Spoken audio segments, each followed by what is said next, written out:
So, nag-home service tayo kanina mga kaibigan sa kapitbahay natin na travel and tours, no, yung business.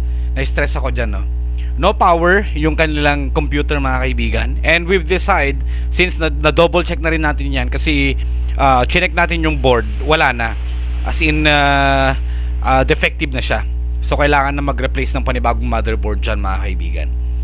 So, prior to that, pakita ko lang sa inyo yung video, no? Isa na to sa mga dahilan siguro kasi as in nilamon na ng dumi, ng hindi lang alikabok yan, ng mga sapot or whatsoever, as in naipon na, kumbaga. You know. Patayin ko lang yung audio nito. Yan. Kita nyo naman, no?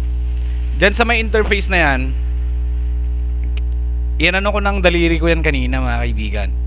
Ganyan po kakapal yan. Hirap to mga kaibigan. As in, sa ano pa lang yan, sa kaha pa lang yan mga kaibigan. Pero may mga nakabalot na rin dyan na super dumi, as in napaka dumi. You know. Oh, tignan nyo yung kanyang heatsink fan. As in, nilamon na rin, oh. Puro dumi na yan mga kaibigan. May stress ka talaga dyan. You know. O, tignan nyo.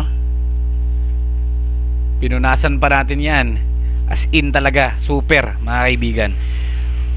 Kawalan yan ng maintenance, mga kaibigan, no? Hirap yan. O. Super kapal. Hindi lang dumi yan. As in, naipon na. Alikabok. After that na, binaweran natin, nilinisan natin. And mismo ako pa yung ano as in na-satisfy sa paglilinis sa kanya. Pero wala, at the end of that time, that video, wala, defective na talaga siya. So nalinisan lang for the last service. So bibili na tayo ng bagong board para sa sa computer nila, ma'am. Oh, tignan nyo naman yan. Sa may heatsink na to mga kaibigan, super dumi siya. As in, grabe.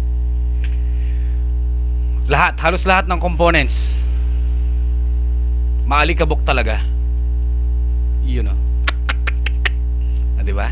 Ito yung problema kung hindi tayo nagpe-perform ng maintenance din sa ating mga computers. Hindi natin namamalayan yan super dumi na pala. And that causes, syempre, problema. Alright. Yan yung bago natin tanggalin yung board kanina. Oo, kitams. Ganyan kakapal mga kaibigan. Makapal talaga. Yan. So yun lang, bahagi ko lang. Thank you for watching. So dapat very important na magkaroon tayo ng maintenance.